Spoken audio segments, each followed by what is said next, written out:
Welcome to the Terrible Podcast with your hosts from SteelersDepot.com, where you can find all your latest and greatest Steelers news. It's Dave Bryan and Alex Kozora, always lit, talking Steelers. And now, here's Dave and Alex.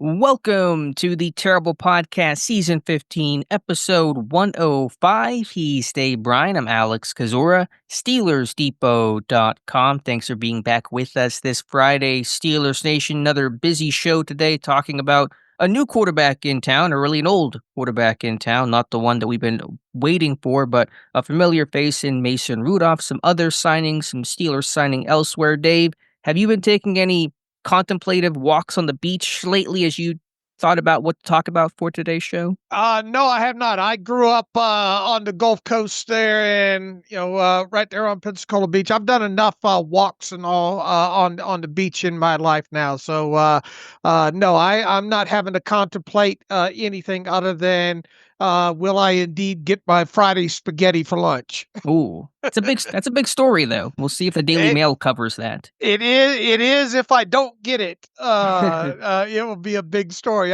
That's look. Yeah, the guy's big turning point in his life right now with Aaron Rodgers, obviously, and yet another franchise at the age he is. And I imagine there's, as reported, there are at least a couple of teams interested, the Steelers being one of them there. And but he does seem to like to draw these things out, right? And likes the attention on him. So we just sit and wait. It does feel like it's at least three teams maybe at this point. I don't know what level of real interest the Vikings have in him. I did find it interesting that the Vikings announced on Twitter of a visitor that they have coming in. Who is it? Rondell Moore, I think they said.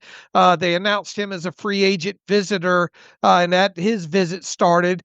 If Aaron Rodgers came through that door, you would think that they would announce that as well too, although they're obviously not obligated to do so there. But yeah, look, we just sit and wait here. But at least we had some quarterback news yesterday. We did. Pittsburgh has another quarterback under contract, so Skylar Thompson has a friend in that room for now. An old friend, old Pittsburgh Steeler, Mason Rudolph, signing a 2-year, $8 million deal to return to Pittsburgh after spending 2023 with the Tennessee Titans. And so Rudolph back in the fold. Obviously, it's not the quarterback news we've been waiting on, but I think it was smart for Pittsburgh to get a quarterback, under contract, with apologies to Skylar Thompson, and somebody to me in Rudolph, Dave, that has proven to be a capable, competent number 2 quarterback, has everything you look for in what that role should be. Somebody who has experience, is smart, is prepared, can come off the bench, can spot start for you. I don't see this as the team's number 1, although we'll talk about what happens if they miss out on some of their top options. But this is, to me, a smart, shrewd signing for Pittsburgh to not wait around for Rodgers and make his decision, be proactive, get that backup quarterback first. Is Mason Rudolph the modern day version of Charlie Batch? I guess the guy that doesn't cause you really no problems, the guy that can come in off the bench and got enough experience to get you in and out of games and that kind of thing. Look, the 3-game stretch that he had at the end of a couple of seasons ago was obviously the highlight so far of his NFL career. Posted over a 9 adjusted net yards per passing attempt stat during that span, and had some kind of really memorable plays in those final 3 games. And then obviously you fast forward to the playoff unfortunate loss to the Bills in that weather and all like that. I mean, he didn't play awful in that game. They obviously left some opportunities on the field in that instance, and then he runs off to Tennessee and 9 touchdowns, 9 interceptions, something along those. I mean, for every good play, it seemed like he had a bad play to go along with it, there. But the Steelers obviously know quite a bit about him at this point, as does the rest of the league. 2 years, $8 million. I imagine that this is going to be kind of split up where he gets $4.5 million in 2025, the other $3.5 million in 2026. I think one of the takeaways, I shouldn't say bigger, is that the Steelers now have a quarterback under contract for 2026, Alex. So this offseason, assuming that Russell Wilson does not re-sign with the Steelers, will make a second consecutive season that the Steelers have completely turned over their quarterback room. When is the last time that has happened season wide, where a team has completely turned over their quarterback room that had three quarterbacks in it? Now, there's some teams that obviously only carry two quarterbacks. And then when was the last time, because the Steelers have carried three quarterbacks for a long, long time. When was the last time the Steelers in back-to-back seasons dumped their entire quarterback room? But yeah, look, at least you got a guy that I guess is a fail-safe eject seat situation here, that should something fall through with Aaron Rodgers and Russell Wilson and whoever else, that you got a guy that you can trot out there for week one that's got starting experience. Pittsburgh has turned over the room so much, they're really doing a 360 more so than a 180 going back to where they started in terms of the last time you've seen turnover to that degree. Probably never, at least for Pittsburgh, but I couldn't tell you, with a definitive answer. Let me ask you this, Dave. I agree. Rudolph does feel like a modern day Charlie Batch, that perennial backup, but he's certainly not as well universally liked as Charlie Batch. Why do you think Rudolph is so polarizing and controversial? Some fans think he's gotten a raw deal throughout his career. Some fans really think he's overrated and aren't happy to see him return. There's a lot of strong opinions for a guy that to me is a backup quarterback. At the very least, I think he's on the upswing as far as fans uh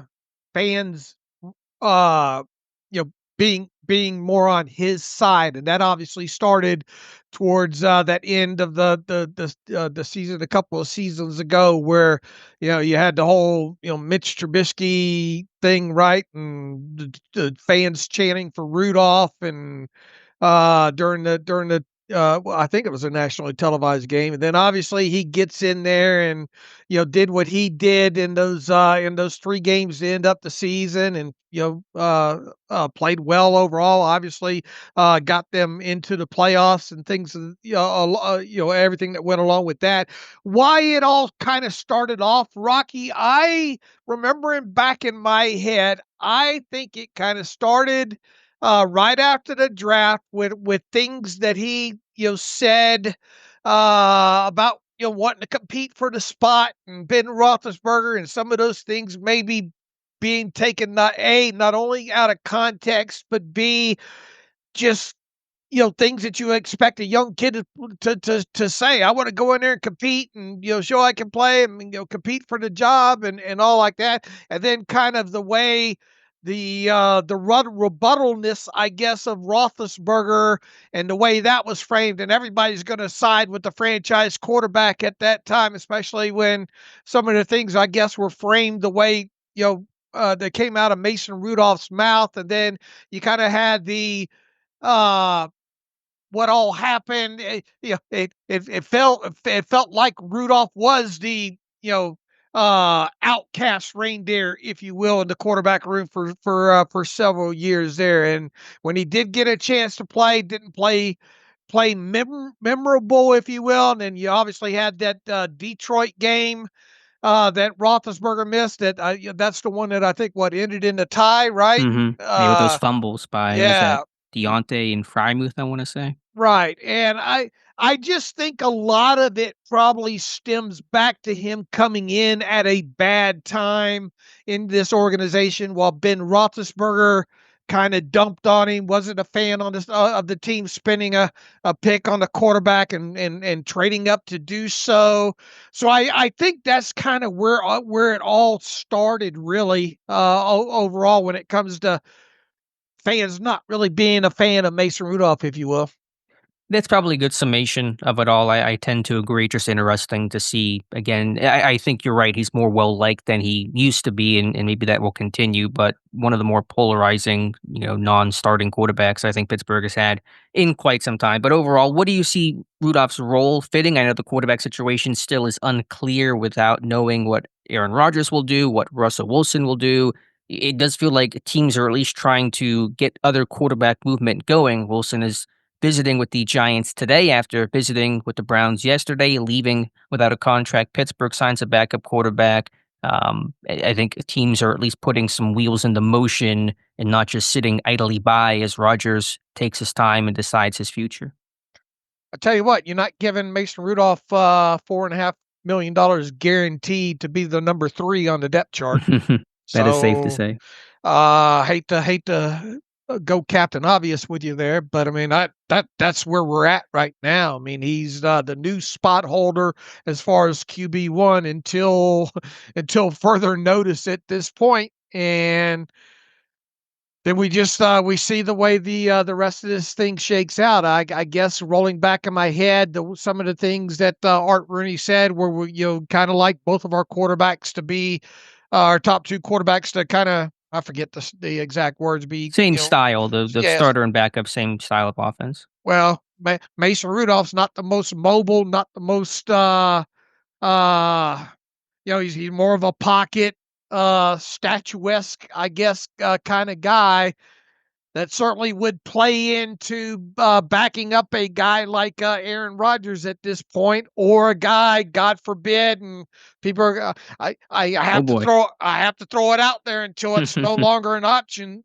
Kirk Cousins, Hmm. uh, it feels like at this point, and man, I don't know what they have out there on as far as an offer to Russell Wilson, if indeed they do still have a standing offer on a table to Russell Wilson at all. But it sure doesn't feel like Russell Wilson, at least at this point, is going to come walking back through that door right now. I mean, I suppose it's not impossible, but I guess to circle this thing back around, I would think that they would consider that Mason Rudolph is going to be a backup to either Aaron Rodgers, or at break glass in case of emergency, Kirk Cousins. Well, I think if it was Russell Wilson, and I think his return seems very questionable for a bunch of other reasons, Rudolph and Wilson are closer than Fields and Wilson were. So I think Pittsburgh's thought is, yeah, we want to ideally marry the same style with our backup and our starter, but whoever we probably expect to get, Rodgers, Kirk Cousins, Russ, somebody else, is going to be more that traditional pocket passer. I know Russ certainly likes to move and has probably greater mobility than any of those names I just mentioned, but there's a closer mobility gap between Rudolph and Russ than there was with Fields and Russ. And so I think, that doesn't necessarily rule out any quarterback. It just kind of speaks to the quarterbacks we're targeting or more of those play from the pocket types. Now, is Rudolph more mobile per se than Aaron Rodgers and or Kirk Cousins? Yeah, I mean, where did we last leave Mason Rudolph a couple of years? A couple of scrambles where he picked up what? Yeah, like 20 yards, right? Yeah, 12, 13, 20 yards, something like there were a couple of those around Christmas time, run Rudolph run.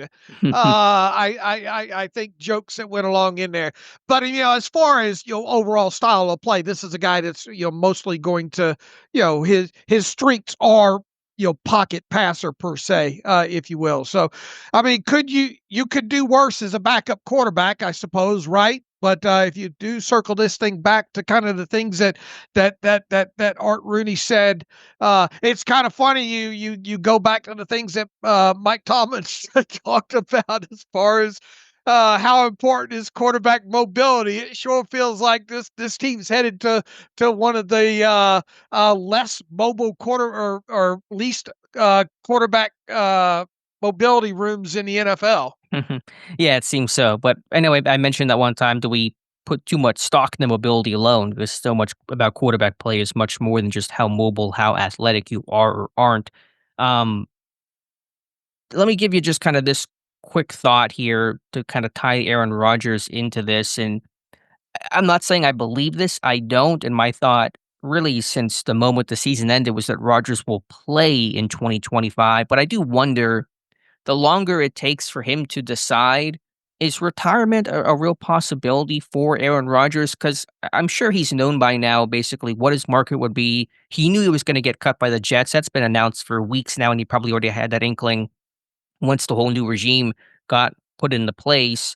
So, what is there more to think about between the Giants and the Steelers? Or is he really taking the time to think, do I want to subject my body to the rigors of another long season? The longer this thing goes on, to me, at least the prospect of him considering retirement raises, because if you're taking a little while to decide, which is fine, but that kind of tells me he's wondering more than just about the teams themselves, because there's only so much to learn, and a veteran like Rogers knows about these teams.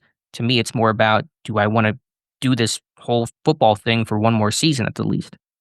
I mean, I don't think it's unthinkable. I mean, any player that gets the age of him, I think it is something that, especially when you're changing teams and you get cut in a situation like this, and the options are limited. And I mean, let's face it, of the Giants and the Steelers, what is the likelihood that you're going to take either one of those two teams to win a Super Bowl in 2025? Not great, especially the Giants. Right. I mean, more so probably with the Steelers at this point, obviously, than the Giants. But and when you talk about what your legacy is, you coming off of a season with the Jets that you know a lot of people expected to be a lot better than what it was, and for them just to dump them and say see you later at this point, it obviously wasn't a surprise. And you do have to, I do wonder, we talked about his value and market value and all like that. When your options dwindle the way they have now at this point with him, and let's even throw in the Minnesota Vikings as a possibility, the Vikings, the Giants, and the Steelers. Are you, or would either of those three teams dream of guaranteeing money for him past the 2025 season? The Giants and Aaron Rodgers reportedly told the Jets during his exit interview that he wants to play at least two more seasons. I think that was a report by Rossini or by one of them there. And you talk about market value with him. You look at what all has transpired, and you look at this could be a bridge one and done quarterback for you. Maybe all the offers that he has out on the table right now are sub $30 million. How plausible is that? And what a shot to the ego that might be for him to come out of this thing is one of the bottom end of the top tier, quarterbacks, just barely a step above, let's say, of a Justin Fields and what he got. So yeah, I mean, I think it's plausible that he might be walking on that beach in Malibu thinking, damn, do I really want to do this? Do I want to really go over, to Pittsburgh of all cities and go through Latrobe and do all that? Do I want to stay in New York under that media scrutiny and play on that field and loud boisterous fans like that if things are not going well and what very well could be a 8-9 season? Do I want to go to Minnesota and play one season and be expected to groom this kid behind me? And let's face it, wherever Aaron Rodgers goes, how friendly is he going to be to the quarterback behind him? Is he going to want that mentor role? To date, it hasn't been his strength, has it? I'm not sure, to be honest with you. I try to think back to the time with Jordan Love in Green Bay. I don't think he was I don't think he brushed it off the way that Ben kind of was hostile towards the team drafting Mason Rudolph, because of course I don't Rodgers think he was a himself. fan of them going after Love, though. No, But yeah. no, because that was because they had just made the NFC title game the year before. That wasn't about Love himself or a bad relationship with Love. That was just him wanting the front office to try to win with Rodgers as opposed to the future without Aaron Rodgers. But I mean, he was a guy that obviously came in that position behind Brett Favre for a couple of seasons. So I don't know if he'd be adversarial to a young guy. I think him and Zach Wilson had a decent relationship from what I can recall with the Jets, although I guess that was really just for the 2023 season when Rodgers was hurt and away for some of that time. But I don't think that would be my concern. Now on the money, yeah, we don't know the contracts. The report from Diana Rossini is the Giants are offering more than Pittsburgh. Does that mean more in totality? Is that a guaranteed thing? Potentially year two money? We don't know, but the reporting is the Giants have a better offer out there compared to Pittsburgh. And that wouldn't surprise me, especially at this point. How much dickering do you think there has been by Omar Khan at this point, as far as back and forth with off? Do you think there's been much dickering there? Because I don't. I think they've got their offer on the table, and they're saying, here it is. They're not, they're not going to change, guaranteed, or anything like that. Like you said, the word dickering. We're in a kind of old school form of the podcast today. Yeah, I don't think there's been the reporting doesn't indicate Cow there's been trading, what they used to call it. I mean, you I tell am me. old school, so Emphasis on the old and old school for sure. right. Yeah, I don't think there's been much back and forth. The reporting's been the dialogue with Rodgers directly has been pretty limited. So I would imagine Pittsburgh isn't exactly, there is no bidding war for Aaron Rodgers. Teams are putting their contracts out there, or at least in broad terms, and letting Rodgers decide from there. Um, big. They're probably just trying to smoke him out at this point. The Steelers side saying, "Look, I mean, you got offered. You want to go play for New York? Do you want to go? You want to play for us, or you want to see what's going on over there?" I mean, look, he's running out of options here at this point. I suppose I guess Tennessee could get in this thing, couldn't they? I mean, Well, I don't think he's running out of options. He's got two teams that are giving contracts to a 41 right. year old quarterback coming off a 5-win season. He's probably going to play maybe one more year in the NFL. And the reporting is Minnesota's still contemplating themselves. They're on a beach somewhere, apparently trying to figure it out. I say that tongue in cheek. But Tom Pelissero was very strong last night on the Insiders and said if Minnesota gets involved and offers a contract to Rodgers, he will take a deep discount and he will go to Minnesota in a heartbeat to play with Kevin O'Connell, who he has a good relationship with. So that is the shoe that has to drop, according to Pelissero. If Minnesota does put in an offer, he believes very strongly, Pelissero does, that Rodgers is going to Minnesota immediately. All right, and here's the thing. I went down the rabbit hole yesterday looking for connections on the Minnesota Vikings coaching staff. Their passing coordinator slash tight ends coach was in Green Bay with Rodgers. Okay, interesting. Yeah, and again, Pelissero said that him and O'Connell, I don't think there's a direct connection there, but apparently they have a good relationship together. Right. So for whatever that's worth. So uh yeah, and obviously he would be expected to come in and help with JJ McCarthy over there in the development there. But there are some rumblings that McCarthy might not be ready. Look, the Vikings had a good season last year, right? Obviously, and they moved away from a good quarterback or a quarterback that got them, a good record and into the playoffs, obviously, and all like that. Sam Darnold and all. And do you think that they think they've got the roster?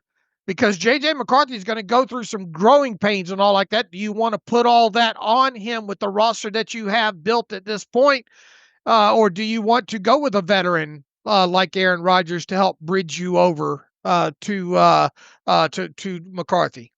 Yeah, I don't want to make it Vikings deep though, but that makes some sense. And Minnesota watched Jordan Love sit behind Aaron Rodgers for a couple of years, and that proved to be good for Love to develop and make that transition. So would it be the worst thing if McCarthy sat for another season and actually get to practice and play? Obviously, he didn't get to do anything his rookie year because of the injury, so it's not the craziest idea in the world.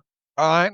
All right. So, I mean, as Aaron Rodgers turns, here we are. I mean, Yeah, and I apologize. I took us off of Rudolph, but number two quarterback, he's going to run your offense exactly the way an OC wants him to run an offense as a backup. That's what you want for in that spot in a coaching staff is a backup that you can trust, that has been there, done that, can come in cold off the bench at a moment's notice, which he's done multiple times, to come in and start on a short week, which he's done before at Detroit game, as you cited. So I think Rudolph hits all the right notes as that top number two backup. Right, and at $4.5 million guaranteed, he's going to at worst be number two.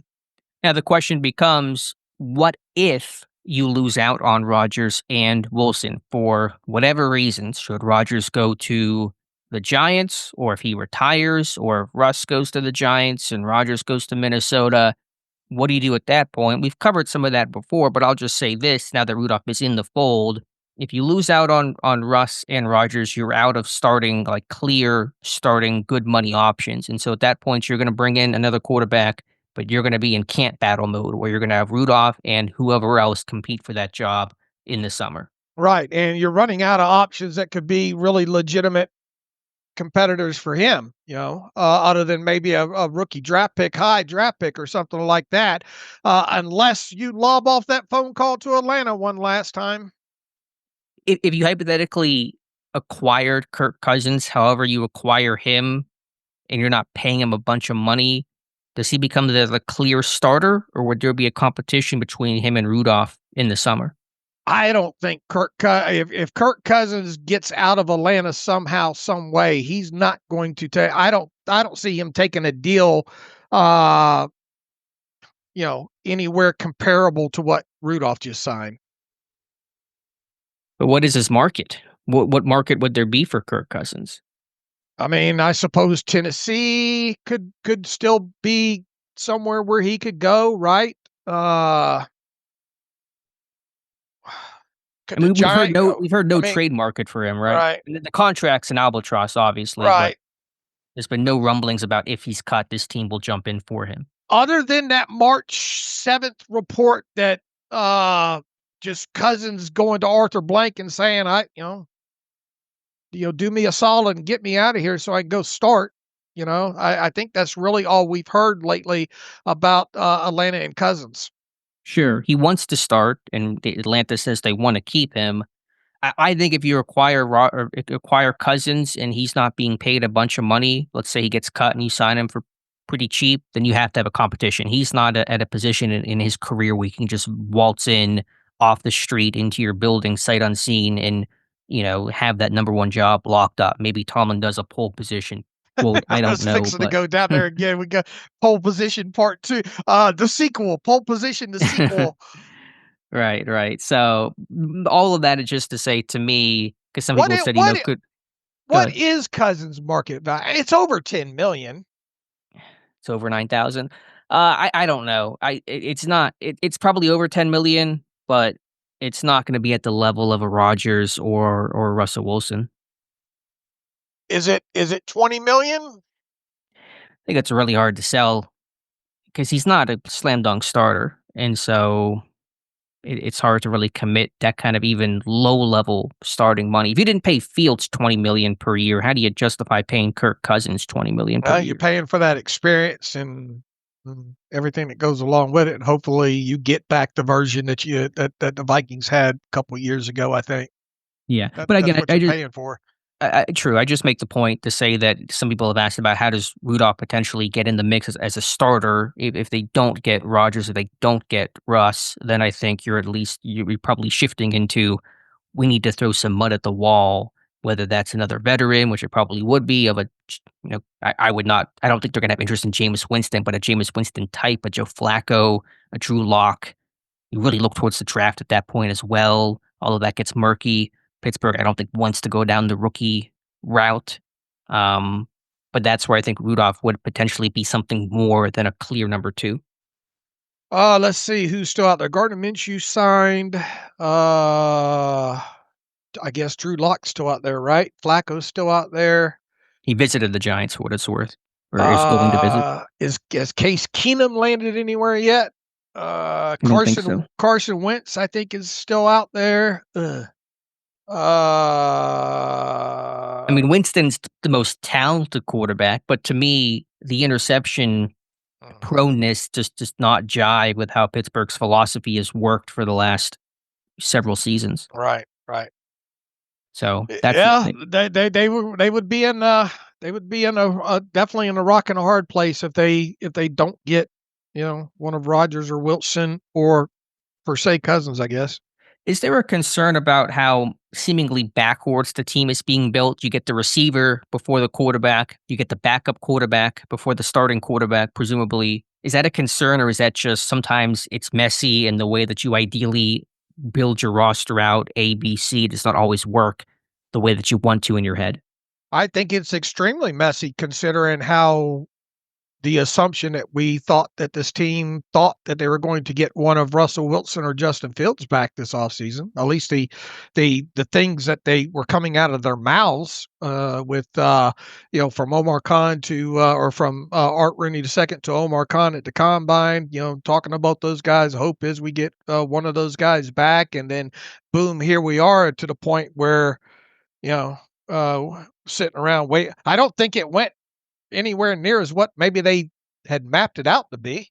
Sure. There's no question it's messy. I guess I should clarify. Is it problematic to build the roster that way? Or is it, okay, if you get Rodgers in the end, then it all kind of works out, even though you've kind of built this thing backwards where you thought quarterback would be first, and then receiver, and then backup quarterback, and they've gone receiver, backup quarterback, and then eventually starting quarterback. Well, didn't they say though they're the wide receivers that they attack depend on the quarterback that they get? What that one Sure. phrasing, Sure. So I mean, the right or wrong way to build a roster is one that ends up winning. True. I mean, these things are always viewed in hindsight. If you win, you've done a great job to build the roster. If you didn't, you've done a poor job, obviously. Right. So uh, back to the original topic. Could you do worse than Mason Rudolph as a backup? No. I think he's an ideal. Yes. You Yeah, could do worse. I think he's an ideal number 2 choice for Pittsburgh. And I would just like to say that in my mock-off season, I signed Mason Rudolph as a All backup for right. 2 years, $7 million. And so I got him for $1 million cheaper, Omar Khan. So take that. Yeah, you were on top of things there. Got him a little bit cheaper. Did it say what the guarantees were in your deal? Oh, I forget. Maybe 30%. It just kind of gives you an overall All right. percentage. So probably pretty similar All right. overall. Good We had a good idea. negotiation with his agent. All right, Dave, let's talk about another signing. Get off the quarterback talk here. This one came in a couple hours after a Wednesday show, so people are already pretty well aware of this. They had press conferences with all the new additions, and including DK Metcalf.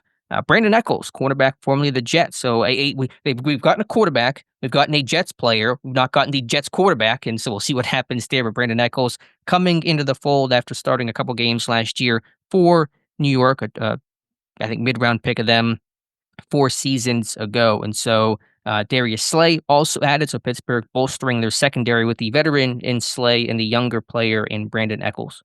All right. Did we know the other day what the contract was on Slay? I think it's being reported as $10 million 1 year. We did not know. Guaranteed. So that in and of itself is a little newsworthy because normally you don't see the Steelers do 1 year contracts with that kind of value. Although I think if you roll back a couple of years ago with Larry Ogunjobi, they did something with him like, what was it, $7.5, $8 million or something. So it is a little rare. The contract alone, but it's this team had cash and cap to spend this year. The ties have been kind of to Slay for a little bit there, dating back to didn't he say that he came close when there was rumblings? What was it, the previous offseason when he thought he was going to get released, and then they ended up working something out before release. He had evidently some conversations or thought he might land with Pittsburgh. Then obviously went on his podcast talking about how he'd like to play for Mike Tomlin and all like that. So now he gets his chance. You got a veteran guy, probably got 1 year left in the league here, going to be a bridge to somebody. When it comes to outside opposite Joey Porter Jr., played a lot of games, savvy. Man, that one obviously makes a lot of sense. Echols is a guy that's played inside and outside in the NFL. He believes he can still give this team, an outside guy, and you kind of go from there. And maybe he's a guy that you compete with Beanie Bishop for some slot time, or kind of a guy maybe that you can throw in there some dime situations there. Yeah, starting with Slay, I know he's 34. This is a 1 year thing in contract end, and probably reality to see him re-upping in 2026 is unlikely. And I think there's some frustration to take this middle tier option when you had a bunch of really good corners on top of the board, and DJ Reed and Travarius Ward and Carlton Davis, Byron Murphy, guys that would have commanded 4x what, well, I should say double what Slay got, but would have helped solve that position for the long haul, hopefully.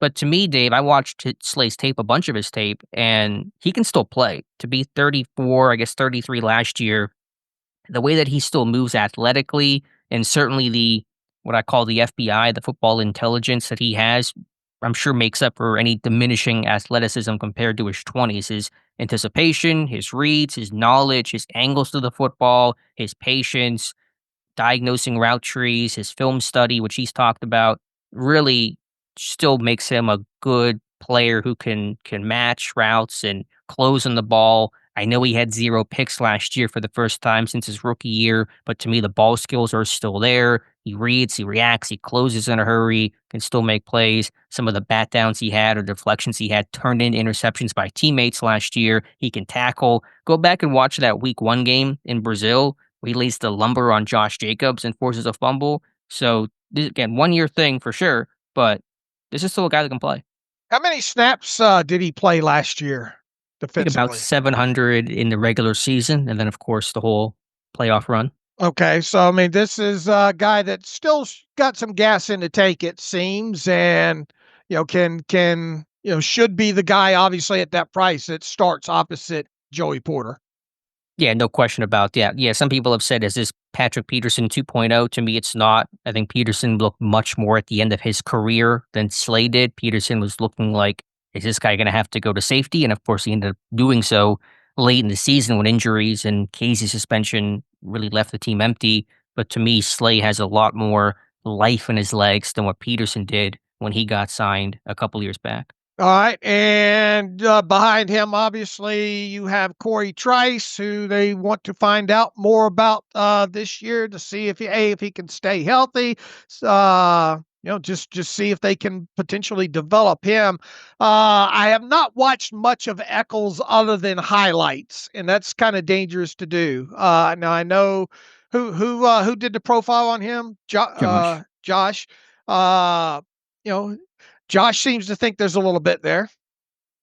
Yeah, really good athlete. He tested at a really high level coming out of Kentucky. Ran, I think, low 4.4s, 42-inch vertical. Not a big guy, but has that athleticism. Can turn, run, some decent ball skills. I think he's got a couple of pick sixes in his career. I know Josh's big concern was the tackling and a lot of missed tackles with him, and so you wonder about him being able to support the run and play in the slot. Now he was more of an outside guy in 2024, played more slot in 2023, and so there is inside outside flexibility with him.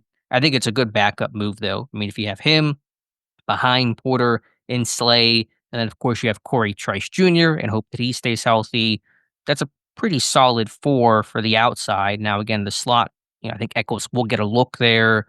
How effective will he be? Is he the real solution? I'm not sure on that, but there's some at least some flexibility, some experience as a probably hopefully a good depth guy. Special teamer too, right? Yeah, he's done a bunch of that throughout his career, and so he's going to give you something. Not sure exactly what units he was playing on. I didn't get a chance to check that. I can maybe do that now, but probably just your standard fare, punt coverage, kick coverage, that kind of thing. Right. That was a 2-year deal. I don't know if we got specifics on that. I'm wondering if that might match the Malik Harrison. Do you think 2 years, 10 million is a little rich when it comes to a guy like him? Given the cornerback market was pretty hot this year, that sounds about right. I think he'll be in the ballpark on that. Because they usually end up you usually end up having a hot spot where a couple of guys sign for the same price during the offseason when it comes. Yeah, needless to say, it shouldn't be extravagant when it comes to the contract that they gave him, especially knowing what this team gave Malik Harrison. Yeah, it's not going to shock you whatever that number Right. comes in at. And just looking up courtesy of PFF. His special team snaps gunner work last year, Okay. kick coverage, and looks like I'm going to say it says VL. I'm going to assume that's Vice as one of the jammers. And so he's got experience, gunner, jammer, kick coverage. So he's going to help there for sure. I will maybe by later today or Saturday we'll have the contract details when it comes to both him. We know the value of the Malik Harrison deal. We don't have the breakdown of it of the guaranteed money and the cap charges, but I'm guessing that both Harrison and Eccles cap charge will be under $4 million, and both might even be more closer to $3 million cap charges in 2025. All right, we shall see. If Eccles, I'll just say this, if he can be a top backup across the board, fantastic. That's a really smart signing. If he has to be pressed into action long term, you may have some more concerns there. Does this change cornerback plans? I know Slay is 34, 1-year deal. Eccles not getting big money. Does this diminish the odds of them taking a cornerback, say, within the first 4 rounds, 3 picks for them? Before I answer that, 1-to-1, Eccles versus Cameron Sutton. As in, who's the better player? Right. I mean, it's definitely an upgrade, right? Yeah. I mean, Sutton's a mess and a shell of himself, but certainly Eccles is the better player for the here and now. All right. As far as the draft in the cornerback position, I think this now leaves you wide open to go wherever you feel the value and the player or players are that you'd like to potentially go get in the draft.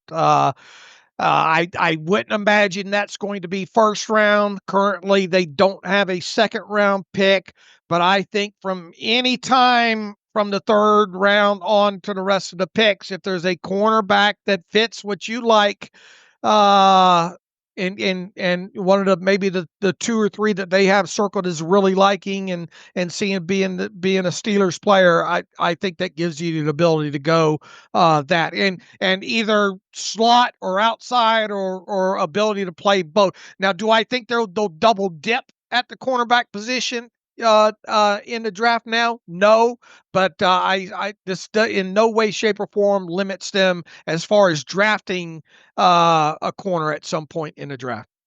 What about earlier in the draft? I think, day 3, it's not going to limit you, but does this take a higher priority off of a, say, 3rd round or 4th round pick, even a cornerback? I just think that you look at best player on the board versus / quality of need at the time. I don't think you can sit here and unequivocally rule out the possibility of a corner being taken starting at the 3rd round on. Okay, fair enough. Is slot corner solved? Should they do more? Is it a need still? How do you view that with Bishop, Eccles having some slot capability? What's the assessment there? If something else comes available, I think you have to look at it, because at the very worst, you've got how locked in is Beanie Bishop to a roster spot? Would you bet your house right now that Beanie Bishop makes the 53-man roster? I think most would. I think his chances of making the 53-man roster are quite good, obviously. But would you bet your house on it? Could they upgrade enough with whatever's left out there? And there's not much left out there unless you brought unless you brought back a Mike Hilton. But even Mike Hilton's seen his better days, at this point. But I mean, if you did go, here's the thing: you still look what's out there right now. Yeah, that's a good way to assess it. You still look. I think Hilton would still make a level of sense. Would I bet my house on Bishop making it? To answer your question, no, but he's probably in that high likelihood of making it, but he's not that 100% write it in pen, locked in name. Not yet. Right. The probability's high, but as far as, guarantee, I don't know if you go that far just yet. Right. So just curious to kind of see what the plan is for slot corner, which is another season in which I'll probably be wondering what exactly is the plan at slot corner, but at least Bishop will return with some sort of known quantity there, and we'll see. Again, I'm sure Eccles will get some work there in the slot. We'll see if anyone else gets seriously added into the fold. Okay. What else do we have to and, let's see, we talked about, we don't know what Eccles' contract is. We don't know the complete breakdown of the Harrison contract. DK Metcalf trade went through officially on, Thursday, and he signed his new deal. We don't have the breakdown of that either. The Mason Rudolph deal, we said 2 years, $8 million. I'm willing to bet that, that will be structured $1.5 million base salary, 3.5 or $3 million signing bonus. So 4.5 million for him in 2025, and probably a cap charge of 3 million with Mason Rudolph for this year. And just to tie up the loose ends on the DK Metcalf trade, we were waiting for this here from a draft pick standpoint. Here are the current draft picks Pittsburgh holds. They hold a 21st overall selection, first round, 83rd overall, that's in the third round, 123rd overall, fourth round, 156th overall, fifth round, pick 185 in the sixth round, and pick 229 in the seventh round. And so that kind of confirms that Pittsburgh getting a sixth round pick from Seattle as part of that DK Metcalf deal. They sent the higher of the two seventh round picks. They had number 223 to Seattle, and again, getting back number 185 in return. I think we did. Did we talk about what Gainwell got or not? Looks like $1.79 million total, 620,000 guaranteed. More than likely, that's a minimum base salary for Kenneth Gainwell, 620,000 signing bonus, and a $1.79 million cap number. I told you that's going to come in probably under 2 million, and it did. Yeah, good call from you, Dave. It's a really cheap deal. It's a good deal for Pittsburgh. Again, the running back market in free agency pretty depressed this year, I think, because of that strong rookie class. And so, well, I don't think that contract is not reflective of Gainwell potentially missing out on making the roster unless he just bombs this training camp. I think it's real indicative of more of a Patterson type of role, and certainly will not change any potential Steelers draft plans to address the position next month. Okay. And speaking of which, they continue to do their homework on running backs. They have visits scheduled reportedly with DJ Giddens from Kansas State. We talked about that on the Wednesday show. And also Dylan Sampson from Tennessee. Really productive SEC runner, led the SEC in carries, rush yards, and rushing touchdowns in 2024. And so you're really seeing this team dial in running back and probably more of those third, fourth round types, which is where Giddens and Sampson are projected to go. All right. All right, Dave, let's talk about some more signings for Pittsburgh, bringing back a couple of names, re-signing a pair of wide receivers yesterday in Scotty Miller and Ben Skowronek, each to one-year deals. Skowronek, who was added over from the Texans shortly before the season began as a quality gunner, big 13 personnel run blocker, missed some time with injury, I think it was a hamstring, but then came back to finish out the year, only caught a couple of passes. Same with Scotty Miller, who caught only 5 passes all year. Ended the season actually being cut and put on the practice squad and then elevated for the playoff game. Best known for his contributions in that week 1 win over Atlanta as a gunner, filling in for injury as an emergency holder when Cameron Johnston got hurt. That was kind of the high mark for him. A couple of downfielding catches the rest of the season. A big fan from Russell Wilson, always shouted out Scotty Miller, but he'll return on a 1-year contract. Look, Skowronek gives you at least a guy that you know you can put on the outside there as a gunner. So he's going to have the value on special teams at the very least as maybe a 5th or 6th wide receiver. You can use him on offense. He's a physical guy that will give you some nice blocking when it comes to that aspect there. Both him and Scotty Miller, these are 1-year deals. It's hard to imagine them not being veteran benefit deals. I would even be surprised if either of them got a signing bonus, Alex. I mean, Scotty Miller barely had any stats at all last year. I suppose if you were going to give one of them a signing bonus and not the other one, it might be Ben Skowronek. But I can't imagine that the market was too terribly hot on either one of those two guys. And with the fact that neither one of those guys are guaranteed to make the roster, do you even want to give either one of those guys a guaranteed 167,500, which is the most you can give in the form of a signing bonus for both those guys to qualify as a veteran benefit contract. So we'll wait and see, but if it should be minimum salaries for both of these guys, and all we're waiting on to find out is how much, if any, signing bonus both these guys got. Guys that are obviously familiar with Pittsburgh after spending last season there, they'll both have to earn roster spots, and that could be a tough chore depending on how things shake out here. Yeah, I think Skowronek, there's a chance he would have gotten a signing bonus, a small one, but there's some value, some versatility there as a special teamer. I think he's a good number 5 and maybe a number 6, but for game day purposes, a number 5 who gets a helmet because of what he can offer as a gunner and coverage guy. What do you think the motivation, even though it is a 1-year flyer, there's no investment here.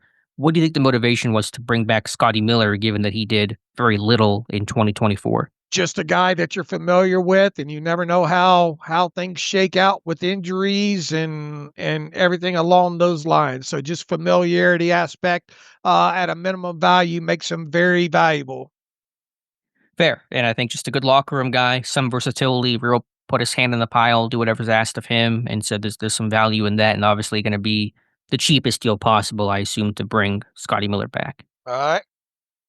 All right, Dave, where to from here? They lost a quarterback, and we talked about that though, didn't we? No, we didn't mention Kyle Allen going to the Lions, and so a couple of former Steelers moving on their way. A lot of Steelers have been signed already pretty quickly here in free agency, the new league year. Dave, Kyle Allen going to Detroit to potentially be the backup to Jared Goff, and also Mike Williams landing in his old stomping grounds of Los Angeles with the Chargers on a contract. Not really sure what the Chargers are seeing there in Mike Williams this early for a decent amount of money, but he'll go back to LA and Kyle Allen to Detroit. All right. They didn't even like Kyle Allen. We'll have to see what that what the overall contract value is there, but they didn't even like Kyle Allen to bring him back as a number 3. We hardly knew you.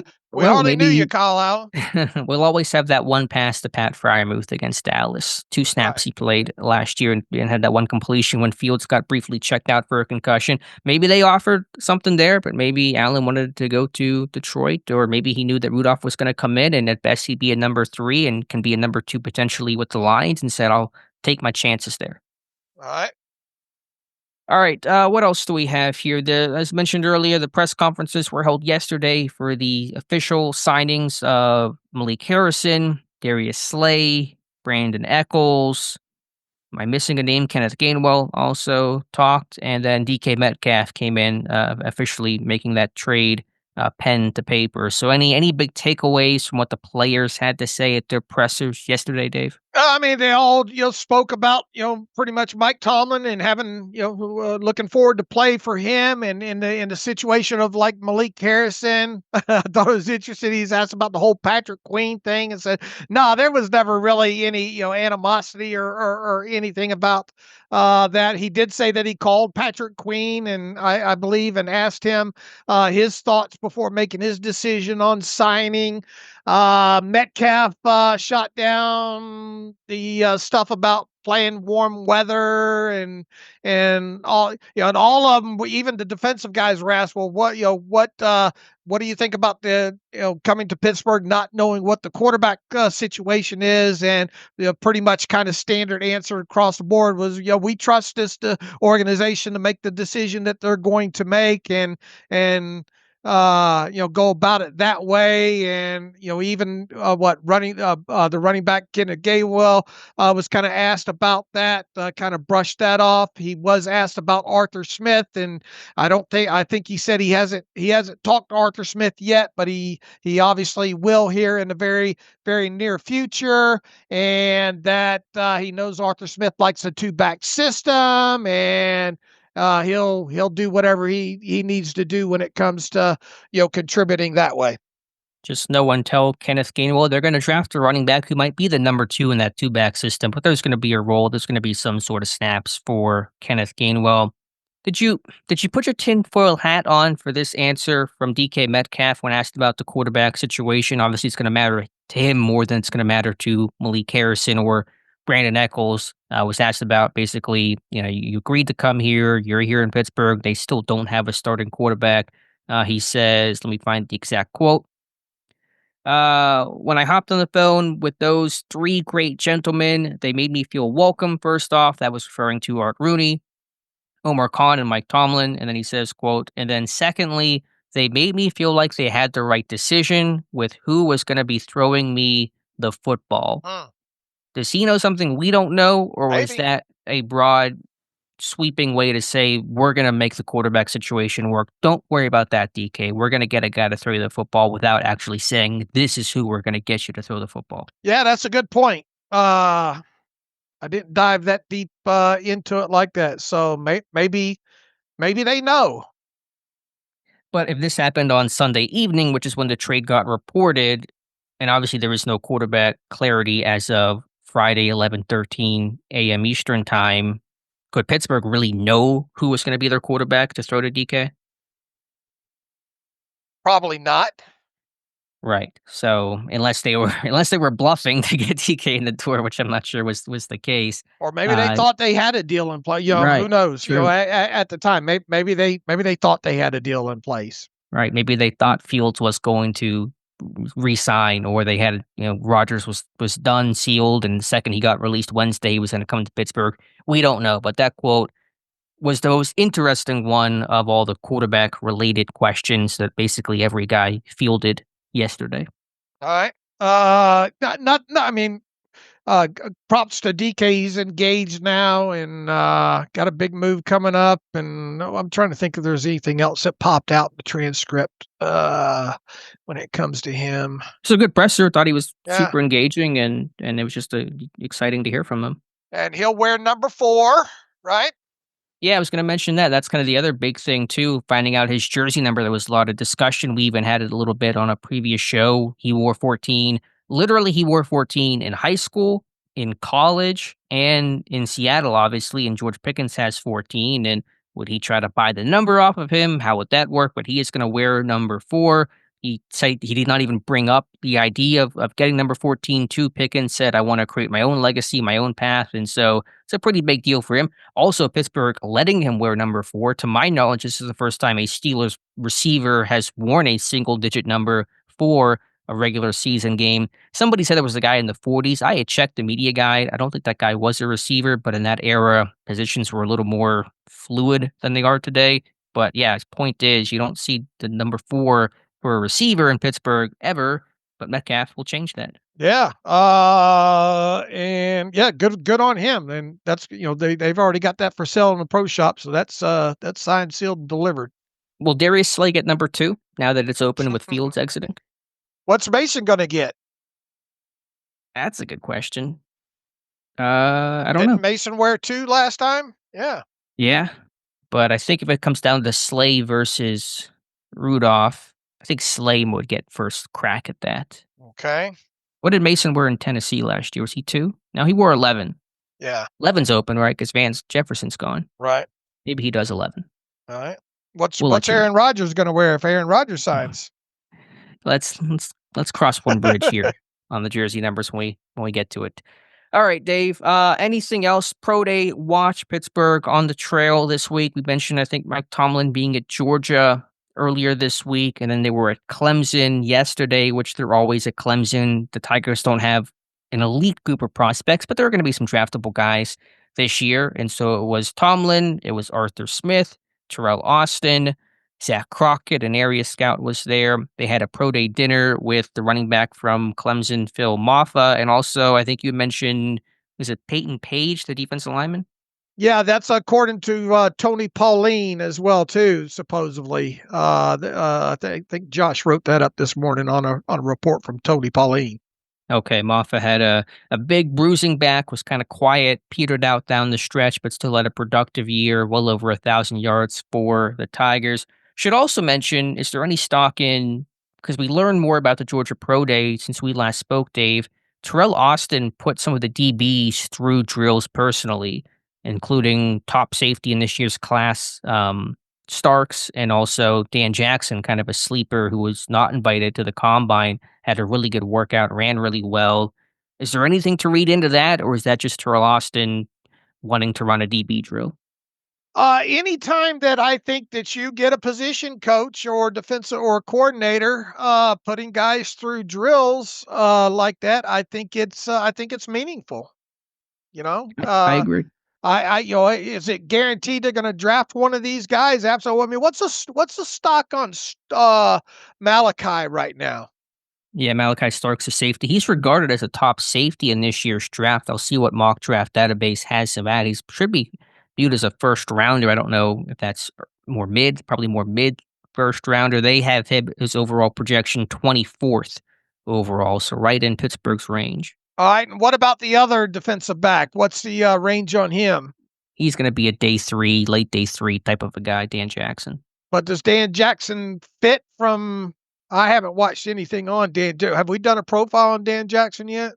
No, you'd have to ask. He was at the Senior Bowl, and so the Senior Bowl crew would know him better than I think he had a good week down there. I think was even maybe voted like DB Practice Player of the Week or something, but was not invited to the combine. I'm trying to find my. Oh, he wasn't a combine guy. What No, was his? no, he was Senior Bowl guy.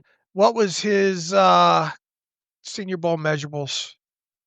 I'll try to see if I have even pro day information. He ran, I think, in the 4.4s. Draft scout is The fact that he was a Senior Bowl guy puts him on the Steelers' radar. yeah, yeah. I mean, they were down there obviously, and so there was some, I'm sure, intrigue there. Yeah, I don't know. I mean, Draft Scout is saying 5'11", 6, 194 as his weigh in. I may want to double check that, but Here's what I have. Here's what I okay. have. Only have 5'11", 6, 194, 9-inch hands, 30 and a half inch arms, 72 and 3/4 wingspan. Trying to see if we have exact results from the pro day. I don't know if we have exact numbers, but he ran, like I said, he ran the 4.4s, which is a obviously fantastic time. All right. So, uh, was there anybody else? Do we know in that group that he put through the paces? I'd have to go back and watch the video. There may have been some other guys that were there, but to my knowledge, and maybe somebody can email in if there's other guys I'm missing, but those are the top two Georgia DBs. All right. So if they went after Malachi, it'd have to probably be first round, right? Yeah, especially without having a second round pick. It would have to be at 21. All right. So and it would be quite a surprise if that happened, at least where we sit here today. So we'll have to look at the other list of defensive backs that went through drills and all like that. But maybe Dan might be on their radar for later in this thing.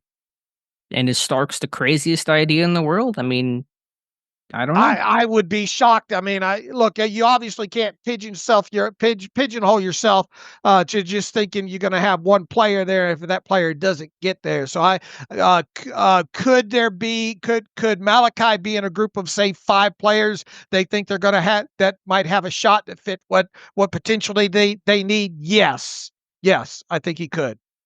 Is there a slot capability for Starks? I'm wondering. I want to look into that a little bit to see if he played more as a Brian Branch type of role, slot safety, dual hat. I'm trying to see if we have that in our report at all. But just another kind of thought in my head right now. All right.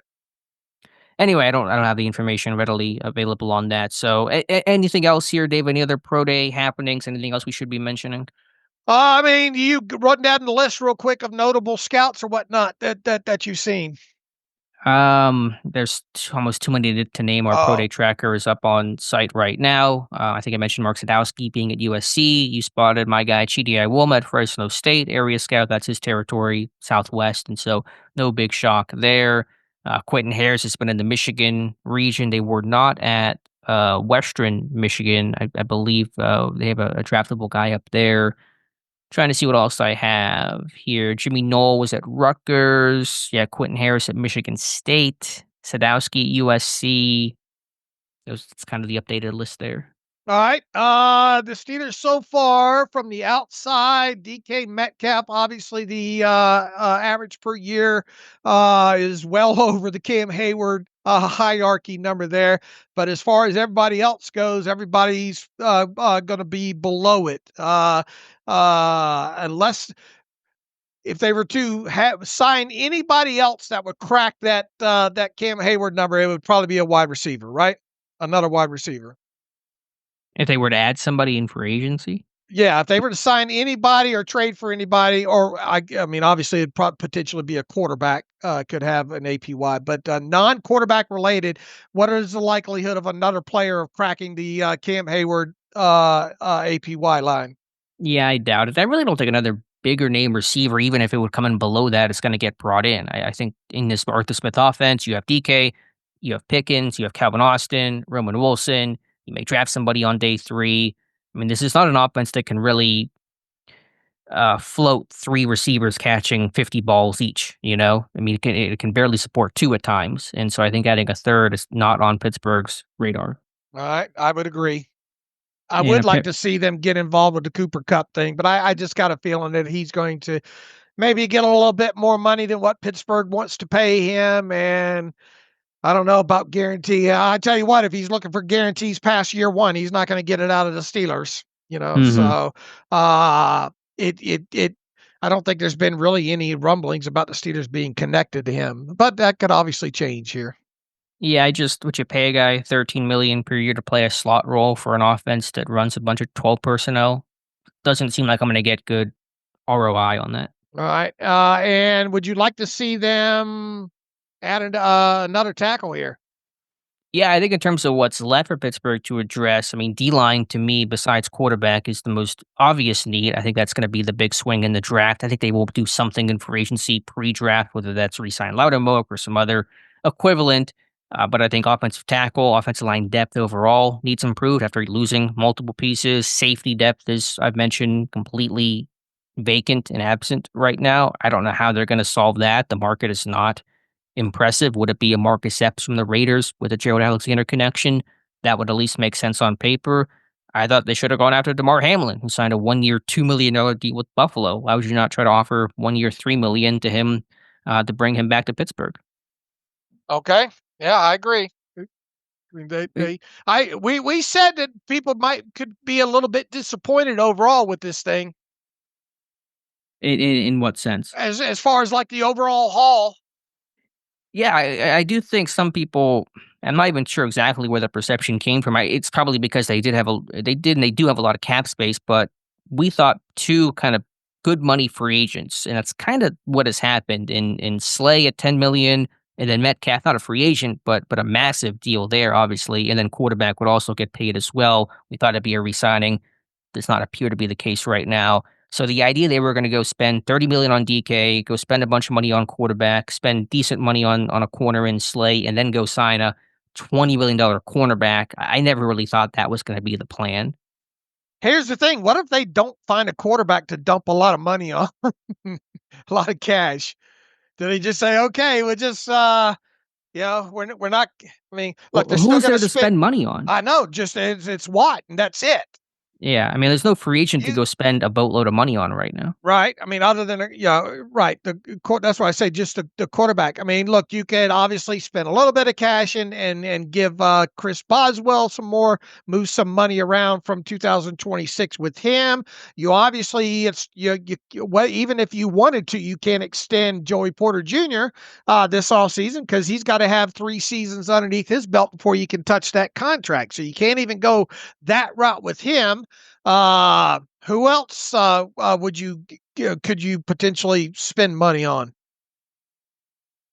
That's really, in terms of internally, we've kind of gone through the names before. Yeah, there isn't really a whole lot there. So other than go signing other free agents, which they could, but like I said, there is no, who is the top free agent at any position, even still on the board right now? Probably Cooper Kupp is up there. Amari Cooper.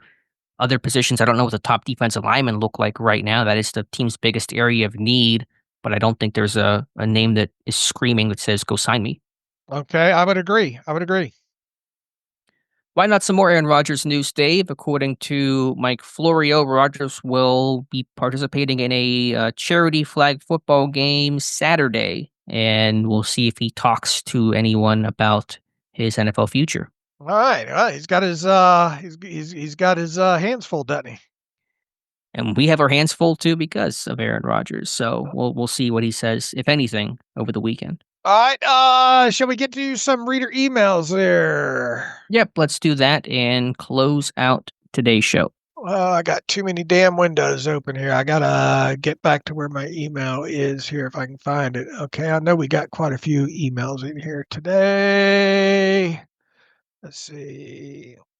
All right, Jeff Kinney writes in, RIP to another Steeler legend, Craig Wolfley. What's the current projection for Steeler comp picks in 2026? Initially, it looked like they would receive a significant haul, but I'm wondering if the recent free agent acquisitions have cost them some of those picks. Also, is it correct that comp picks cannot be traded? Comp picks can now be traded, correct, Alex? Yes, the NFL passed that rule a year or two ago. They can be traded, yes. As far as the most recent guys, Darius Slay does not count. He was a cut. Let's see. Obviously, DK Metcalf, that's not going to play into it because that was a trade. The running back contract for Gainwell's not even going to qualify as really a gain, being it's under $2 million. We already know that Malik Harrison, who did we say that might cancel out? It was Landon Roberts, wasn't it?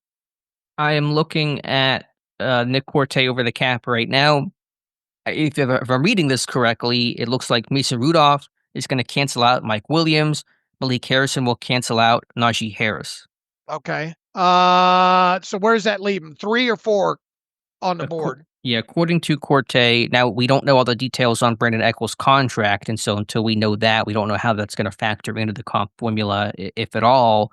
That may cancel out Dante Jackson, I would speculate, but we'll have to see. So right now, he has 4 comp picks for Pittsburgh, which is the max. You can't get more than 4 compensatory selections, a third for Dan Moore Jr., a fourth for Justin Fields, and a pair of 6th-round selections, one for James Daniels, the other for Dante Jackson. Okay. All right. So that's where we stand up to date. And obviously, we'll have to see what happens. Look at the quarterback position. I mean, whoever you sign or trade for, if it's, Russell Wilson, obviously, if you re-sign him, not going to impact the compensatory thing. And Aaron Rodgers is a cut, so that wouldn't impact the compensatory thing there. And if Russell Wilson signs elsewhere, that could be a good enough contract to get you back on, another value there. Right. Although I guess that would, in that scenario, then if he gets, say, a 5th-round value, that would just bump down the 6th-round pick out because you can only get up to 4. Right, Is that right. how it would work? You deal with the highest ones. Okay, gotcha. And the NFL, by the way, had to update its comp picks for 2025. They made a boo-boo, apparently made some mistake, and that took away a pick from Miami and gave a pick, I think, to the Saints. Doesn't affect Pittsburgh. They had no comp picks in 2025. Does not change their draft order, I don't believe, either. Everything was happening behind them, but just a note, the NFL comp picks sometimes even screw things up and have to go back and make some edits. Was that another one Nick Corte caught? I think it was, wasn't it? I don't know if he caught it. I think he didn't have it in his projection, which was correct. And so he was proven correct in the end. It was something with Cedric Wilson where Miami redid this contract and it shouldn't have counted and they counted it. And so I think Corte was ultimately correct in his analysis, but I don't know if he noted it ahead of time. I'm not quite sure. It's like the 2nd or 3rd year in a row he's caught something that they've had to change when it comes to that. So do they even know what they're doing there? It seems like they're making some mistakes. I think he had mentioned a couple of years ago they had screwed something up with New England, I want to say in 2021. So this does happen from time to time. So that's what we talk about. We talk about comp picks. They're not set in stone. Their values, they're based off of contract and playing time, and so nothing's set in stone really at all, but nothing's even close to that until after the season, and even then, the NFL sometimes will have to go back and fix things. Maybe they should hire Nick Corte to handle all that stuff.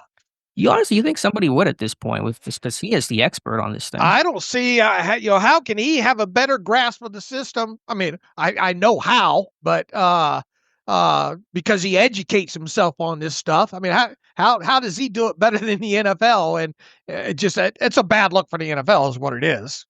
Yeah, yeah. And honestly, we've seen some guys, some internet guys. I don't mean to use that pejoratively, but we've seen some of like the analytics people get hired by the NFL. There is and was an analyst that I really appreciated. Who now works for the Browns as a scout. I'm not entirely sure what his title is, and so we've seen those guys get scooped up in the NBA. It happens all the time. Like the NBA almost like mines people from the Twitter world. So you think Corte would get a job at some point? Yeah, you would think.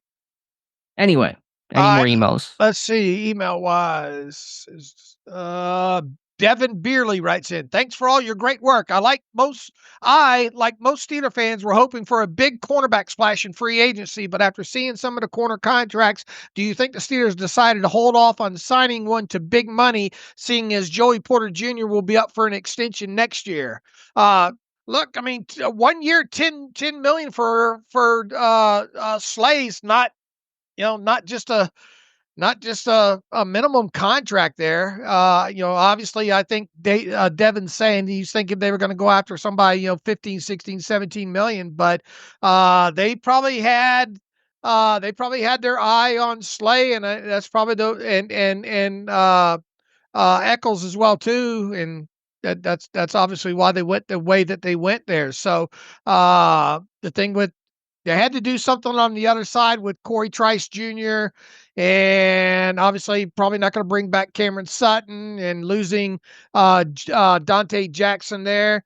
So I think other than maybe people being just upset that it wasn't a higher price tag, I mean they did address the position with a $10 million salary there.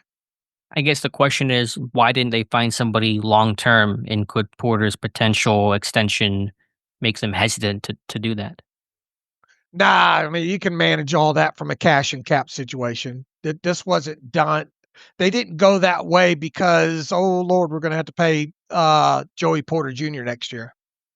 Fair, which is certainly not even a guarantee that they will, depending on the season that he has. I think generally Pittsburgh does not want to get into these bidding wars on hot markets. They tend to stay away, and so that may have been the issue that took them off of the cornerback market, the cream of the crop this year. But as you said, to spend 10 million on Slay this year, even though it is just this year, is nothing to sneeze at. Todd Gensler, Plan B, with the addition of Metcalf and now Mason Rudolph, do you think having Mason as a quarterback is a much better option due to his arm talent compared to Fields at this point? We can all hear the collective groan across Steelers Nation with what clearly appears to be a whiff at the quarterback position through free agency, similar to the way the wide receiver room was last year. Is this an indictment of Khan or just bad luck? What do you guys think is the better option at this point? Paying Fields $40 million for 2 years compared to what will more than likely be $45 million for Rodgers, or should they just stick with? So he's going all a lot of hypotheticals here. Um, Aaron Rodgers hasn't signed yet, so even though we threw out that range of 45 million, I'm starting to wonder if Aaron Rodgers is going to get $45 million per at this point. He might not even get $30 million per at this point. Is paying Fields $40 million for 2 years? Did they make a mistake there? He asked. And should they just stick with Mason Rudolph? I think the overall notion or the part of the email here, was this a whiff at the quarterback position through free agency up until this point? Well, we can't answer that because we don't have finality in it. But based on where it's going, to miss on Fields, to obviously not be super high, and let's just call it to be cool on interest in re-signing Russ, have they screwed this up? Have they made mistakes? It doesn't feel like this thing went off with a hitch. Well, Agreed. just file that under whatever category. I didn't think we'd be right here where we're at right now, Alex. I really didn't. Yeah, to go from their public statements from we want to resign one of these guys and get a deal done before the new league year begins to sitting here Friday and still having no earthly clue exactly what's going to happen.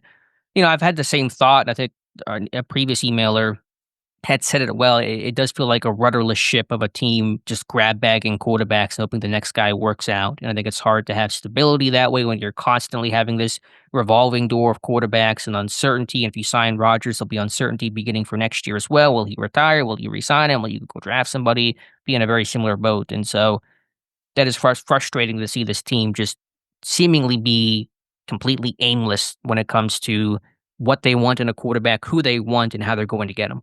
I mean, what does it say?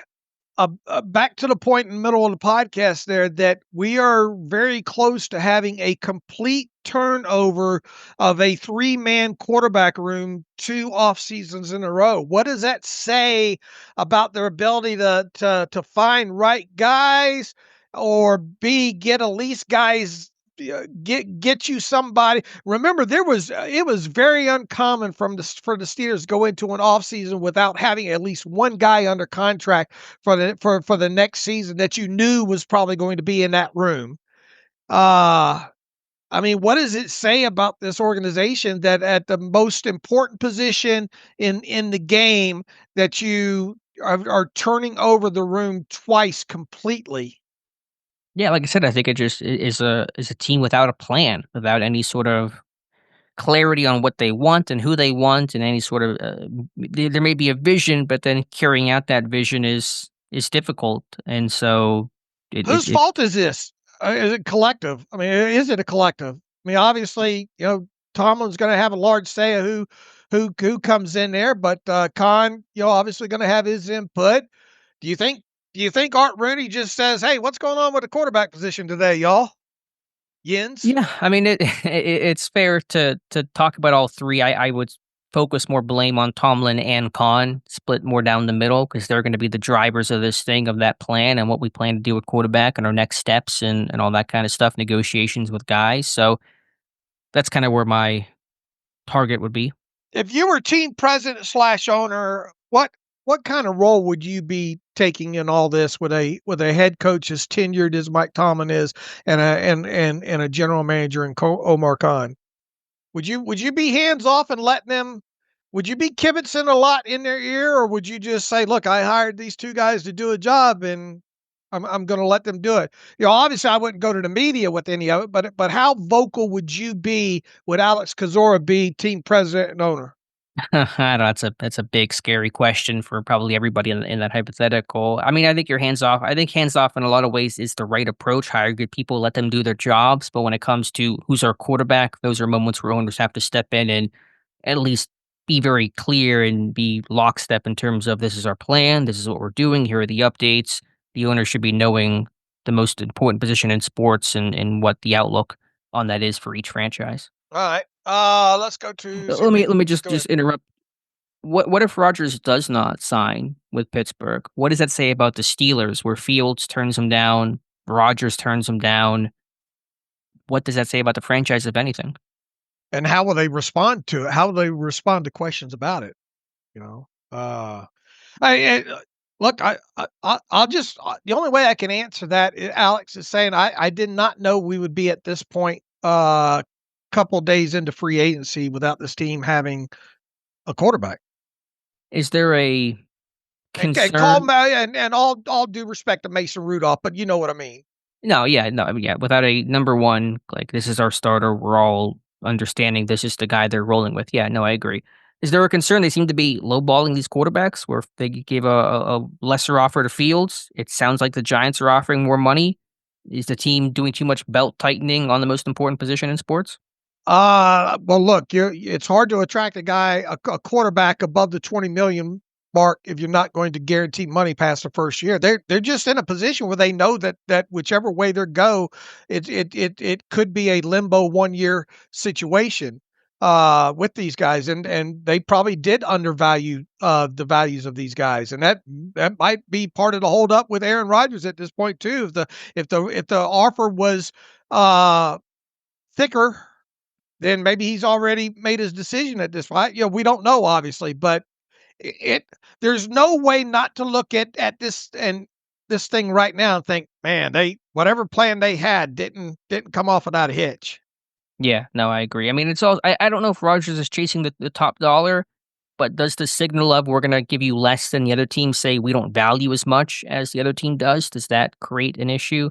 And also, I agree. Yeah, Rodgers, if you do a guarantee in second year and you're in limbo based on his status, but aren't you in limbo if you don't get Aaron Rodgers in terms of just your general quarterback outlook in terms of what's next if Rodgers does not become a Steeler? Yeah, and I mean, I can't hate to keep throwing Kirk Cousins' name into this, but what if you end up with him as your quarterback? Are you going to say that was the plan all along? Yeah, right. I mean, literally, you're on like your fourth, fifth option at that point at quarterback, which is crazy. I mean, if Rodgers leaves, is Russ even in the mix anymore? Is he done with Pittsburgh? Is Pittsburgh done with Russ? Is there a chance they can come together? There's always a chance until he signs somewhere else, but it doesn't seem like he's been. Maybe they have an offer out to him too, and says, "Look, what if he comes and says I want that offer right now?" Are they going to say, "Well, wait a minute, buddy, we're waiting on Aaron Rodgers here"? What does that tell you about a plan? Well, yeah, that's a mess if you're offering guys and saying, "Don't take it yet, just wait." I mean, I can't imagine an offer is out for Russ because A, there's been no reporting on that, and B, if there was an offer, I think he would take it unless the money was just super ridiculously low, like insultingly, like FU low, because you're not going to go visit the Browns if the Steelers are giving you a competitive market value offer to return to Pittsburgh. He would sign that immediately, then go, let's go see what the Giants have to say first. What are you even going to talk about with the Giants? It's the same people as last year. It's the same situation. What is even the Right? meeting going to be about? What is Cleveland going to sell you that Pittsburgh couldn't? So I don't know. I mean, it sounds like to me the issue is with Arthur Smith, where it's like if we don't want to bring Russ back, we're very like last resort on him because there is a rift between the OC and quarterback, and we just don't want to have to try to make that forced marriage work. Yeah, and I hate the one more hypothetical, but yeah, what if Russell Wilson does resign after all the talk about being active in the Aaron Rodgers thing? Uh how do you answer questions about so in other words, you settled for Russell Wilson. Yeah. Right, right. So we'll see, but it's messy. All right, Patrick Donovan, one last one here. DK and Pickens. I know it's not been done in Steelers history, but with all the cap and cash we have, do you think it's possible for us to sign Pickens to a big deal next year, assuming we have a quarterback on a rookie deal next year? I think a lot. I think a neither one of us think Pickens is going to get a deal this offseason. Although they might be in a cash situation where I don't know, where they got to throw money. No, But no.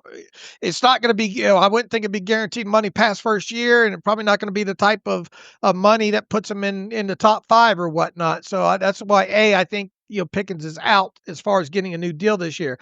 Now, if he keeps his nose clean this year, goes out and has a fantastic season, buys all in and all like that, you'd be forced from putting the franchise tag on him first and foremost. He would force that unless you gave him a deal he couldn't turn down before that, right? So then you get into the whole franchise tagging and trying to work out a deal from there if you didn't sign him this offseason. Yeah, I mean those are a bunch of steps down the road, but yeah, that's a fair way to potentially assess it. I guess the short answer, Patrick Donovan, would be the only way it's possible to sign Pickens next offseason would to a big deal would come on the heels of first placing the franchise tag on him and then going from there. And from where we sit right now, I'd be quite surprised if we're talking about that.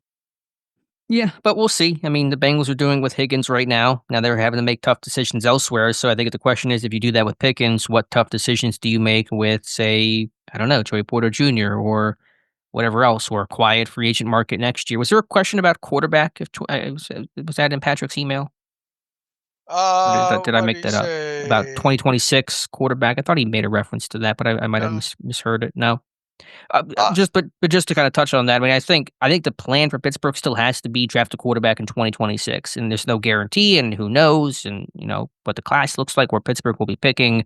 But like, let's get real about what the long term future looks like. It's not Rodgers, it's not Russ, it's not Kirk Cousins. It's drafting one in 2026. All right. Let's see. I think we got through most of them here, and we got to get busy on other items for the site and all like that. So we appreciate all the emails. Apologize if we had not got to your email. Resend it if you think it's still pertinent or we haven't covered it, and we'll try to get to it on the next show here. So Alex and I will play it by ear through the weekend here. Obviously, if a guy like, if they settle on a quarterback or some other big name, maybe we'll jump on for a 30, 45-minute podcast or something like that on Saturday or Sunday. So we'll just have to be kind of fluid as far as things go here with the next episode, which will most definitely be Monday if we don't get to anything over the weekend here. So in the meantime, you can follow me on Twitter/X at Steelers Depot. Follow Alex at Alex_Kozora. Follow the show at Terrible Podcast. Email the show, theterriblepodcast@gmail.com. If you like what we do and want to donate to the cause, SteelersDepot.com. Hit the donate button. Also, if you like an ad-free version of the site, SteelersDepot.com. Hit the ad-free button. Follow the directions that way. Good job, Alex. I know you've been hard at it. The crew as well. A lot of great film rooms up on the site for people to check out on some of these new players here. And we'll, as always, keep any pertinent news or comings and goings up on the site. So in the meantime, as always, thanks for listening to the Terrible Podcast with Dave and Alex.